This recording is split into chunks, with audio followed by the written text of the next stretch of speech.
साल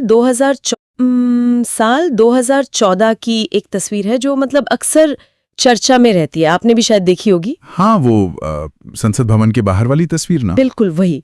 देश के प्रधानमंत्री पहली बार संसद भवन में प्रवेश कर रहे थे और अंदर जाने से पहले उन्होंने सीढ़ियों पर अपना माथा टेका था। जी। मतलब एक ऐसा नजारा जो हम भारत में आमतौर पर किसी मंदिर के बाहर देखते हैं। जी, वो एक बहुत ही शक्तिशाली दृश्य था। हाँ, लेकिन यहाँ श्रद्धा उस इमारत के प्रति थी जो हमारे देश के संविधान और लोकतंत्र का प्रतीक है। पर इसी तस्वीर के साथ ना एक बहुत बड़ा विरोधाभास भी जुड़ा हुआ है। विरोधाभास मतलब आप उस ऐतिहासिक आरोप की बात कर रही हैं जो आरएसएस पर लगता है? एकदम सही। आलोचकों का दावा है कि जिस संगठन में यानी राष्ट्रीय स्वयंसेवक संघ में प्रधानमंत्री का राजनीतिक और वैचारिक पालन पोषण हुआ, उस संगठन ने लगभग आधी सदी तक अपने ही मुख्यालय पर भारत का राष्ट्रीय ध्वज यानी तिरंगा फहराया ही नहीं। ये एक बहुत ही गंभीर और पुराना आरोप है। पार लगाए ना, सच कहूं तो वो दो बिल्कुल अलग अलग दुनियाओं की कहानी कह रहा है। बिल्कुल। और ये विरोधाभास वाकई बहुत गहरा है। आज हमारे पास जो स्रोत हैं वो किसी भी एक विषय पर मतलब एक राय रखते ही नहीं है। हाँ, एकदम अलग अलग छोर पे है सा। जी। एक तरफ हमारे पास सबरंग इंडिया, सीपीआईएम के प्रकाशन, जनता वीकली और ओपिनियन मैगजीन जैसे स्रोत हैं जो पूरी तरह से वामपंथी और आलोचनात्मक नजरिया रखते हैं। और वो सीधे तौर पर आरएसएस पर हमला करते हैं ना? एकदम सीधे तौर पर वो आरोप लगाते हैं कि आरएसएस का जो मूल एजेंडा है वो भारतीय संविधान की आत्मा के ही खिलाफ है। लेकिन वहीं दूसरी ओर देखें तो हमारे पास आरएसएस फैक्ट्स और स्वराज्य पत्रिका जैसे स्रोत भी हैं। अच्छा, और उनका क्या नजरिया है? वो पूरे जोर शोर से ये तर्क देते हैं कि आज के समय में आरएसएस और उसका वैचारिक धड़ा ही असल में संविधान का सबसे बड़ा और सच्चा रक्षक है। बाप रे, ये तो बिल्कुल उत्तर और दक्षिण ध्रुव जैसी बात हो गई। हाँ, और इन दोनों अतियों के बीच आईजेएनआरडी का एक अकादमिक पेपर भी है जी। जो इस पूरी बहस को एक समाजशास्त्रीय नजरिए से समझने की कोशिश करता है। लेकिन यहाँ चर्चा आगे बढ़ाने से पहले एक बात स्पष्ट करना बहुत जरूरी है। जी बिल्कुल, बताइए। वो ये कि हमारी इस गहन चर्चा का उद्देश्य किसी एक पक्ष को सही या गलत ठहराना बिल्कुल नहीं है। हम यहाँ सिर्फ इन दस्तावेजों के पन्नों को पलट रहे हैं, मतलब ये समझने के लिए कि हिंदू राष्ट्र की परिकल्पना आखिर है क्या और अलग अलग विचारधाराएं संविधान को किस नजरिए से देखती हैं। सही कहा, हम सिर्फ स्रोतों का विश्लेषण कर रहे हैं। तो ठीक है, आइए इसे थोड़ा विस्तार से समझते हैं, क्योंकि अगर इस बहस की एकदम तह तक जाना है ना तो हमें शुरुआत विचारधारा की जड़ों से करनी होगी। बिल्कुल, जड़ों को समझे बिना हम आज की राजनीति नहीं समझ सकते। हाँ, तो स्रोतों को देखने पर पता चलता है कि उन हिंदुत्व की जो बुनियादी परिभाषा है वो वीडी सावरकर ने तय की थी, जहां उन्होंने इसे सिर्फ एक पूजा पद्धति नहीं माना था, बल्कि एक साझा राष्ट्र, साझा नस्ल और साझा संस्कृति के रूप में परिभाषित किया था। और यहीं से कहानी में एक बड़ा मोड़ आता है। कैसा मोड़? देखिए, जब हम सीपीआईएम और सबरंग इंडिया के दस्तावेज पढ़ते हैं ना, तो वो बार बार आरएसएस के दूसरे सरसंचालक एमएस गोलवरकर की एक किताब का जिक्र करते हैं। ये किताब 1939 में लिखी गई थी, जिसका नाम है वी और आर नेशनहुड डिफाइंड। हाँ, मैंने भी इस किताब के बारे में पढ़ा है इन स्रोतों में। तो उन आलोचनात्मक स्रोतों के लिए ये किताब किसी भी बहस का अंतिम सत्य है। सीपीआईएम के दस्तावेज के अनुसार गोलवलकर ने इस किताब में जिस हिंदू राष्ट्र का खाका खींचा था वो सीधे तौर पर 1930 के दशक के जो यूरोपीय राष्ट्रवाद था उससे प्रेरित था। ओहो, मतलब नस्लें और सांस्कृतिक शुद्धता पर। एकदम सही। इन लेखों में ये दावा किया गया है कि उस किताब में स्पष्ट लिखा है कि अल्पसंख्यक समुदायों को या तो पूरी तरह से बहुसंख्यक संस्कृति में विलीन होना पड़ेगा, मतलब उसे अपनाना होगा, या फिर उन्हें बिना किसी विशेषाधिकार के रहना होगा, यहाँ तक कि नागरिक अधिकारों के बिना भी। ये तो बहुत ही मतलब गंभीर आरोप है, क्योंकि आलोचकों का सीधा तर्क यही होगा कि जो विचारधारा शुरुआत से ही इस तरह के बहिष्कार या कह लें एक्सक्लूजन पर टिकी हो, वो संविधान के अनुच्छेद 14 यानी समानता के अधिकार के साथ कैसे तालमेल बिठा सकती है। बिल्कुल, उनका मुख्य तर्क यही है कि ये तंत्र ही भेदभावपूर्ण है। लेकिन एक सेकंड, जब मैं आरएसएस फैक्ट्स का दस्तावेज पढ़ती हूँ ना, तो मुझे लगता है कि मैं शायद किसी और ही संगठन के बारे में पढ़ रही हूँ। वहां जो बयान दिए गए हैं वो इस 1939 की किताब से एकदम अलग है। हाँ, और यहीं पर वो बिंदु आता है जहां ऐतिहासिक दावों और जो वर्तमान नेतृत्व है उसके बीच एक बहुत बड़ा वैचारिक घर्षण देखने को मिलता है। मतलब चीजें समय के साथ आरएसएस वसुधैव कुटुंबकम की बात कर रहा है और सबको एक परिवार मान रहा है, तो फिर सीपीआई-एम के स्रोत उन पर इतने गंभीर आरोप क्यों लगा रहे हैं? मतलब 1939 की उस किताब और 2024 के इस भाषण में इतना जमीन आसमान का अंतर कैसे हो सकता है?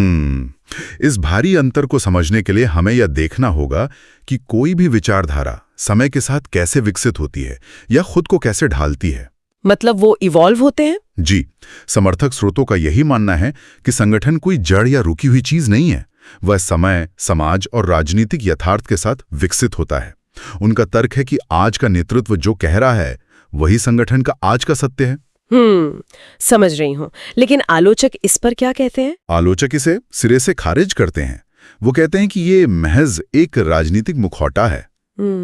उनका मानना है कि जब तक गोलवलकर की उस पुरानी किताब और उसके विचारों को आधिकारिक और सार्वजनिक तौर पर संगठन खारिज नहीं करता, तब तक वर्तमान के ये सभी समावेशी बयान सिर्फ सत्ता हासिल करने की एक कूटनीति हैं। ओहो, मतलब एक ही किताब की दो बिल्कुल अलग-अलग रिव्यू पढ़ने जैसा है ये। एक को इसमें बहिष्कार की नीति दिख रही है, तो दूसरे को इसमें प्राचीन सभ्यता का समावेशी रूप। बिल्कुल। और जब हम इस समावेशिता की या सबको साथ लेकर चलने की बात करते हैं ना, तो भारत के संदर्भ में ये चर्चा तब तक अधूरी है जब तक हम भारत के समाज के सबसे बड़ी जमीनी सच्चाई पर बात ना करें। आप जाति व्यवस्था की बात कर रही हैं ना? एकदम सही, क्योंकि अगर कोई विचारधारा पूरे समाज को एक करना चाहती है तो वो जाति की इस गहरी खाई को कैसे पाटती है, ये देखना बहुत जरूरी है। सामाजिक न्याय का यह पहलू इस पूरी बहस का कह सकते हैं सबसे जटिल हिस्सा है। ओपिनियन मैगजीन में राम पुनियानी का एक लेख है जो इसी मुद्दे पर बात करता है। जी, मैंने देखा वो लेख इस बात का बहुत बारीकी से विश्लेषण करता है कि आरएसएस और संविधान के मुख्य शिल्पकार डॉक्टर BR अम्बेडकर के विचार एक दूसरे से कितने अलग हैं। हाँ, वो लेख तो बहुत ही तीखा है। उसमें एक शब्द का इस्तेमाल किया गया है, शेठजी भट्टजी गठजोड़। ये शब्द वास्तव में क्या है और ये काम कैसे करता है? अगर इसे आसान भाषा में समझें तो ये एक ऐसा मॉडल है जहां आर्थिक ताकत और सामाजिक ताकत एक साथ मिल जाती हैं। मतलब पैसा और रुतबा? हाँ, शेठजी यानी व्यापारी या जमींदार वर्ग जिनके पास पैसा और जमीन है, और भट्टजी यानी पुरोहित या ब्राह्मण वर्ग जिनके पास सामाजिक और धार्मिक सत्ता है। उस लेख का तर्क ये है कि आरएसएस असल में इसी पुरानी सत्ता संरचना का, इसी गठजोड़ का प्रतिनिधित्व करता है। और अंबेडकर तो इसके बिल्कुल खिलाफ थे। बिल्कुल। डॉक्टर अंबेडकर का पूरा जीवन, उनका पूरा संघर्ष ही जाति के विनाश यानी एनिहिलेशन ऑफ कास्ट के लिए था। वो उस पूरी सीढ़ी नुमा व्यवस्था को ही जड़ से उखाड़ना चाहते थे, जहां कुछ लोग जन्म से ही ऊपर हैं और कुछ नीचे। तो लेख का आरोप क्या है? लेख का आरोप है कि आरएसएस का असली एजेंडा उस पुरानी व्यवस्था को बचाए रखना है। आलोचकों के अनुसार जब आरएसएस अंबेडकर का सम्मान करता है तो वो असल में उनकी क्रांतिकारी विचारधारा को अपनाए बिना सिर्फ दलित वोटों को आकर्षित करने की एक राजनीतिक चाल चल रहा है। लेकिन जरा ठहरिए, अगर मैं स्वराज और आरएसएस फैक्ट्स के दस्तावेजों की तरफ वापस जाऊं तो वो इस बात को पूरी तरह से नकारते हैं। वो क्या कहते हैं इस पर? वहां दत्तात्रेय होसबाले का एकदम साफ बयान है कि संघ की शाखाओं में जाति कभी चर्चा का विषय नहीं होती। और उन्होंने ये भी विस्तार से बताया है कि जब स्वयंसेवक शाखा में एक साथ खेलते हैं, साथ भोजन करते हैं, तो वे अपनी जातिगत पहचान को वहीं बाहर छोड़ के आते हैं। मतलब ये तो एक तरह की सामाजिक समरसता की बात हुई ना। हाँ, और वो इसे केवल सामाजिक स्तर तक ही सीमित नहीं रखते हैं, वो संवैधानिक स्तर पर भी बात करते हैं। वो कैसे? आरएसएस फैक्ट्स इस बात पर बहुत विशेष जोर देता है कि मोहन भागवत ने आरक्षण का पूरी तरह से समर्थन किया है। अच्छा, आरक्षण का समर्थन? जी हाँ, भागवत का कहना है कि जब तक समाज में किसी भी प्रकार का भेदभाव मौजूद है, तब तक सामाजिक और शैक्षणिक पिछड़ेपन के आधार पर जो आरक्षण है वो बिल्कुल जारी रहना चाहिए। हाँ, वो धर्म के आधार पर आरक्षण का कड़ा विरोध करते हैं, जिसे वे संविधान के खिलाफ मानते हैं। और यहाँ एक बहुत ही दिलचस्प वाकया स्वराज्य के लेख में भी दिया गया है। उसमें बताया गया है कि अतीत में मोहन भागवत ने आरक्षण की नीति की समीक्षा के लिए एक गैर राजनीतिक समिति बनाने का सुझाव दिया था। जी, वो काफी चर्चा में रहा था। हाँ, उनका तर्क था कि इस समिति का काम ये तय करना होना चाहिए कि आरक्षण का फायदा समाज के सबसे आखिरी पायदान पर खड़े व्यक्ति को मिले, न कि मतलब इसे राजनीतिक रोटियां सेकने का साधन बनाया जाए। स्वराज्य का कहना है कि ये एक बेहद तार्किक और संवैधानिक सुझाव था, लेकिन इसका राजनीतिकरण हो गया। बिल्कुल। स्वराज्य के अनुसार राजनीतिक दलों ने इसे तोड़ मरोड़ कर ऐसे पेश किया मानो आरएसएस आरक्षण को ही खत्म करना चाहता हो। तो अगर हम इस पूरी सामाजिक बहस का निचोड़ निकाले ना, तो जमीनी हकीकत ये दिखती है कि संघ एक बहुत ही मुश्किल सामाजिक संतुलन साधने की कोशिश कर रहा है। मुश्किल संतुलन वो कैसे? देखिए, वो एक तरफ तो उन ऐतिहासिक मान्यताओं और ग्रंथों को अपनाना चाहता है जिनमें जाति व्यवस्था की जड़ें रही हैं, और दूसरी तरफ वो समरसता के जरिए एक ऐसे आधुनिक हिंदू समाज के निर्माण की बात भी करता है जहां ऊंच नीच न हो। तो दोनों बातें एक साथ चल रही हैं। हाँ, लेकिन आलोचकों के लिए ये एक असंभव विरोधाभास है। उनका मानना है कि आप पुरानी पदानुक्रमित नींव पर एक समान समाज की नई इमारत खड़ी कर ही नहीं सकते। तो ये तो हुई समाज की बात, लेकिन यहाँ से हमारी कहानी एक अलग ही दिशा में मुड़ जाती है जब हम देश के सबसे बड़े राष्ट्रीय प्रतीकों और संविधान की प्रस्तावना पर आते हैं। जी, क्योंकि यहीं पर शब्दों और प्रतीकों की वो लड़ाई शुरू होती है जो सीधे तौर पर आज की जमीनी राजनीति को प्रभावित कर रही है। बिल्कुल, और इसकी शुरुआत होती है भारत के राष्ट्रीय ध्वज से। CPI-M के प्रकाशन में ना एक बहुत ही महत्वपूर्ण ऐतिहासिक दावा किया गया है। वो तिरंगे वाले विरोध की बात। हाँ, उनका कहना है कि आज़ादी के तुरंत बाद जुलाई 1947 में जब तिरंगे को राष्ट्रीय ध्वज के रूप में स्वीकार किया जा रहा था, तब RSS के मुखपत्र ऑर्गेनाइजर ने इसका कड़ा विरोध किया था। और उनकी मांग क्या थी उस समय? लेख के अनुसार उस समय संघ की मांग थी कि भारत का राष्ट्रीय ध्वज भगवा होना चाहिए, जो प्राचीन हिंदू संस्कृति का प्रतीक है। आलोचक इसी बात को एक बड़े सबूत के तौर पर पेश करते हैं कि संघ कभी भी आधुनिक राष्ट्र राज्य के इन प्रतीकों को सच्चे मन से नहीं अपना सका। और ये बात सिर्फ झंडे तक ही सीमित नहीं है, बात संविधान की प्रस्तावना तक पहुंच गई है। जनता वीकली में पीटर रोनाल्ड डिसूजा का एक लेख है जो प्रस्तावना के शब्दों को लेकर चल रहे विवाद पर ही केंद्रित है। अरे हाँ, वो सेक्युलर शब्द वाला विवाद ना? बिल्कुल। वो लेख दत्तात्रेय होसबाले के उस कथित बयान पर गहरी आपत्ति जताता है जिसमें संविधान की प्रस्तावना से सेक्युलर और सोशलिस्ट शब्द हटाने की बात की गई थी। तो डिसूजा का तर्क क्या है इसमें? डिसूजा संविधान सभा की उन बहसों का हवाला देते हैं जिनमें यह तय हुआ था कि हमारे देश का चरित्र कैसा होगा। उनका तर्क है कि प्रस्तावना में निहित न्याय, स्वतंत्रता, समानता और बंधुत्व के जो सिद्धांत हैं वो महज शब्द नहीं है। तो वो क्या है? वो भारत के शाश्वत यानी इटर्नल सिद्धांत हैं। उनका मानना है कि इन सिद्धांतों के साथ किसी भी तरह की छेड़छाड़ सीधे तौर पर संविधान की आत्मा पर हमला है। यह बात सच में बहुत दिलचस्प हो जाती है, क्योंकि जो स्वराज्य मैगजीन का दस्तावेज है ना, वो इस पूरी सेक्युलर बहस को ही पलट कर रख देता है। अच्छा, वो कैसे पलटता है? वे कहते हैं कि भारत में जिसे धर्मनिरपेक्षता या सेक्युलरिज्म कहा जाता है वो असल में एक धोखा है। लेख में इसके लिए एक खास शब्द का इस्तेमाल किया गया है, सेक्युलरिज्म, यानी एक बीमार या छद्म धर्मनिरपेक्षता। सेक्युलरिज्म मतलब सिकनेस वाला सिक? हाँ, बिल्कुल। उनका तर्क है कि ये केवल अल्पसंख्यक तुष्टीकरण का एक टूल बनकर रह गया है। और स्वराज्य का लेख यही नहीं रुकता, वो एक नया सिद्धांत भी गढ़ता है जिसे वे संवैधानिक दक्षिणपंथ या कॉन्स्टिट्यूशनल राइट कहते हैं। उनका दावा है कि आज के समय में RSS और BJP ही वो वैचारिक धड़ा है जो संविधान की मूल भावना को जमीन पर लागू कर रहा है। मुझे ये तर्क समझने में थोड़ी उलझन हो रही है। मतलब जो लोग वामपंथी स्रोतों के अनुसार संविधान को नष्ट कर रहे हैं, स्वराज्य कह रहा है कि वे ही असली रक्षक हैं। ये कैसे संभव है? ये विरोधाभासी तो इस विषय की गहराई है।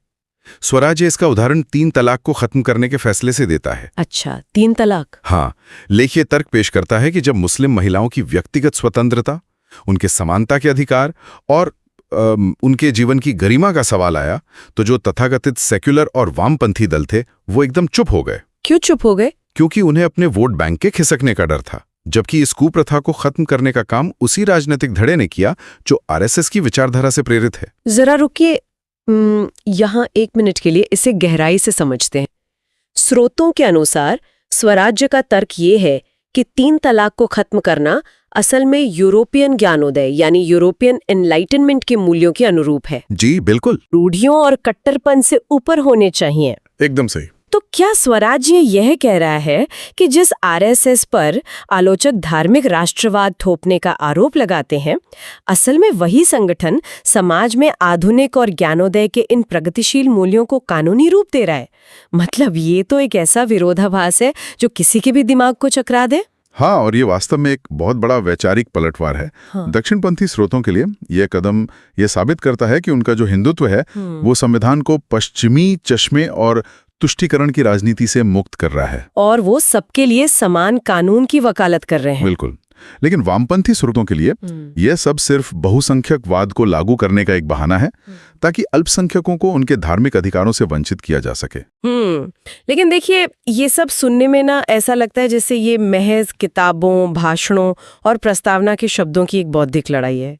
लेकिन जब ये विचारधाराएं जमीन पर उतरती हैं तो ये सिर्फ एक अकादमिक बहस नहीं रह जाती। आप जमीनी हकीकत की बात कर रही हैं। हाँ, सीपीआई-एम के दस्तावेज हमें बताते हैं कि जमीन पर इस विचारधारा के परिणाम कितने भयानक और हिंसक रहे हैं। आप शायद उन जांच आयोगों की रिपोर्टों की बात कर रही हैं जिनका जिक्र सीपीआईएम ने अपने दस्तावेज में किया है। बिल्कुल, सीपीआई-एम के दस्तावेज में भिवंडी, तलचेरी और जमशेदपुर जैसे कई स्थानों पर हुए सांप्रदायिक दंगों की जो न्यायिक जांच आयोगों की रिपोर्टें हैं, उनके अंश दिए गए हैं। तो उन रिपोर्टों में क्या कहा गया है? ये रिपोर्टें सिर्फ ये नहीं बताती कि दंगे हुए, वो ये भी बताती हैं कि दंगे कैसे भड़काए गए। इन रिपोर्टों में स्पष्ट रूप से लिखा है कि कैसे शोभा यात्राओं के मार्गों को जानबूझकर ऐसे रास्तों से ले जाया गया जहां तनाव पैदा हो सके। ओहो। हाँ, कैसे ऐसे उकसाने वाले नारे लगाए गए जिनका उद्देश्य बहुसंख्यक समुदाय के भीतर अल्पसंख्यकों को लेकर एक डर और असुरक्षा की भावना पैदा करना था। आलोचक आरोप लगाते हैं कि आरएसएस और उसके सहयोगी संगठनों ने जमीनी स्तर पर इसी तरह ध्रुवीकरण का तंत्र विकसित किया है। ये बहुत ही गंभीर बात है। और इसी दस्तावेज में एक और ऐतिहासिक प्रसंग भी है जो उतना ही गंभीर है। नाथूराम गोडसे के भाई गोपाल गोडसे का वो पुराना इंटरव्यू। अरे हाँ, मैंने पढ़ा वो हिस्सा। गोपाल गोडसे ने उस इंटरव्यू में साफ शब्दों में कहा था कि उनका परिवार आरएसएस का हिस्सा था। वे सभी भाई वहीं पले बड़े थे और संघ उनके लिए एक परिवार की तरह था।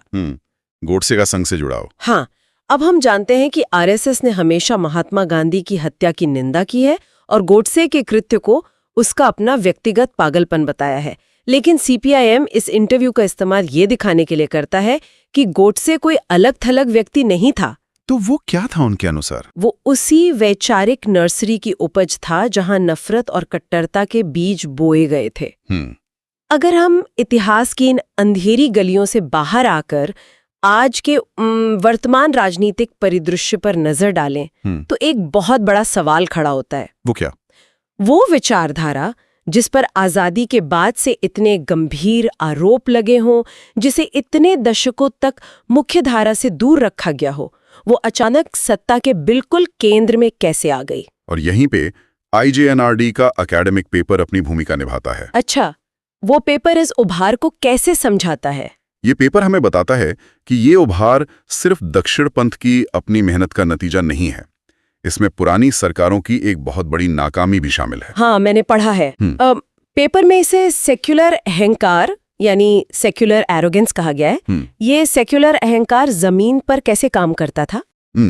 ये एक ऐसी स्थिति थी जहां सत्ता में बैठे दल धर्मनिरपेक्षता के नाम पर या तो जमीनी स्तर पर लोगों की धार्मिक भावनाओं को पूरी तरह से नजरअंदाज कर रहे थे, या फिर वे इसका इस्तेमाल सिर्फ अपनी सुविधानुसार एक खास वोट बैंक को खुश करने के लिए कर रहे थे।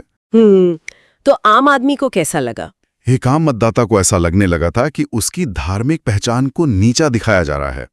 इस सेक्युलर अहंकार ने समाज में एक वैचारिक खालीपन या एक शून्य पैदा कर दिया, और हिंदुत्व की राजनीति ने बहुत ही सलीके से उस शून्य को भर दिया। बिल्कुल सही। लेकिन इस आग को इतनी तेजी से फैलाने का काम किसने किया? यहीं पर हमारी इस कहानी में आज के दौर का सबसे शक्तिशाली हथियार प्रवेश करता है, इंटरनेट और सोशल मीडिया। जी हाँ, IJNRD का पेपर इस बात पर बहुत जोर देता है कि कैसे स्मार्टफोन्स और सस्ते इंटरनेट ने राजनीति का पूरा व्याकरण ही बदल कर रख दिया है। पहले चीजें काफी अलग थी ना? बिल्कुल। पहले किसी भी विचारधारा को आम आदमी तक पहुंचने के लिए एक बहुत बड़े नेटवर्क की जरूरत होती थी। लेकिन अब तो हर इंसान के हाथ में एक स्क्रीन है जो लगातार जानकारी परोस रही है। मैं इसे ना एक खास एनालॉजी से समझना चाहूंगी।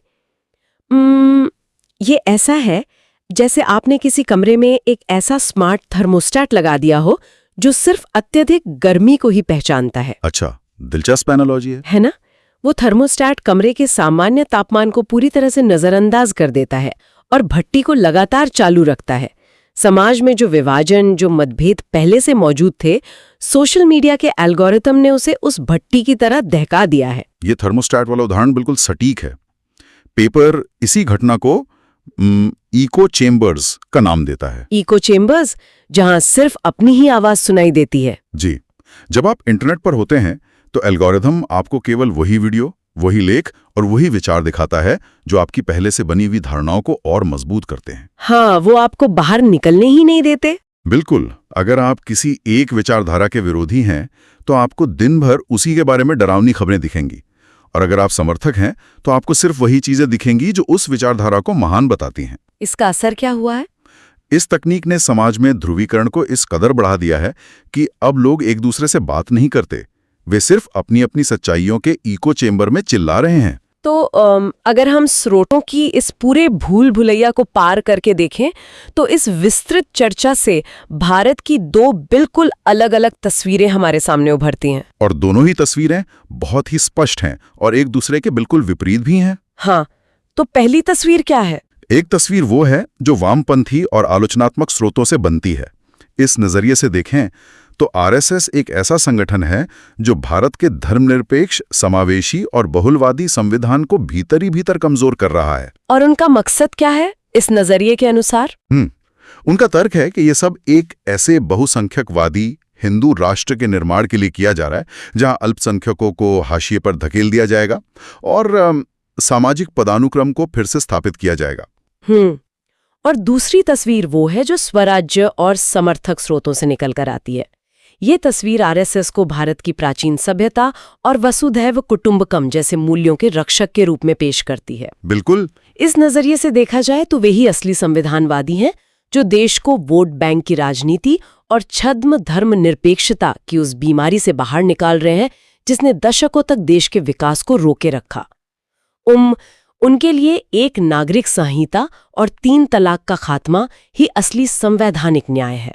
तो ये सच में इस बात पर निर्भर करता है कि कोई व्यक्ति इतिहास की कौन सी किताब पढ़ रहा है और सोशल मीडिया का कौन सा एल्गोरिदम उसे जानकारी परोस रहा है। एकदम सही बात है। और इस गहरी चर्चा के अंत में ना IGNRD के उस पेपर से एक बहुत ही विचारोत्तेजक सवाल निकलता है जिस पर शायद आज हमने बहुत विस्तार से बात तो नहीं की, लेकिन वो इस पूरे मुद्दे को देखने का एक नया नजरिया जरूर देता है। अच्छा, वो सवाल क्या है? सवाल ये है कि क्या भारत में हिंदू राष्ट्र की ये जो पूरी बहस चल रही है, क्या ये सिर्फ भारत के अपने इतिहास, यहाँ की राजनीति और आरएसएस से जुड़ा एक स्थानीय मुद्दा है, या फिर क्या ये दुनिया भर में चल रहे उस ग्लोबल डिजिटल लोक लुभावनवाद जिसे ग्लोबल डिजिटल पॉपुलिज्म कहते हैं, क्या ये उसी का एक भारतीय संस्करण है? अरे वाह, ये तो बहुत गहरा सवाल है ना? मतलब हम देख रहे हैं कि अमेरिका से लेके यूरोप तक हर जगह इंटरनेट और सोशल मीडिया एक नई तरह की बहुसंख्यकवादी और पहचान आधारित राजनीति को जन्म दे रहा है।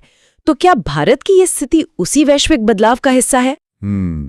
ये सच में सोचने वाली बात है कि क्या तकनीक ने हमारी राजनीति की मूल प्रकृति को ही बदल दिया है या फिर उसने सिर्फ पुरानी विचारधाराओं को एक बहुत बड़ा और खतरनाक लाउडस्पीकर थमा दिया है। बिल्कुल। और इसी सोचने वाले सवाल के साथ हम अपनी आज की चर्चा को यहीं विराम देते हैं। हमने आपके सामने अलग-अलग स्रोतों के जरिए इस जटिल विषय के दोनों पहलुओं को रखने का पूरा प्रयास किया है। जी, अब ये तय करना सुनने वालों का काम है कि वो इन विरोधाभासों के बीच से अपना सच कैसे तलाशते हैं। इस गहन चर्चा में हमारे साथ जुड़ने के लिए बहुत बहुत धन्यवाद। संसाधनों को पढ़िए, सवाल पूछिए और अपनी समझ को लगातार बढ़ाते रहिए।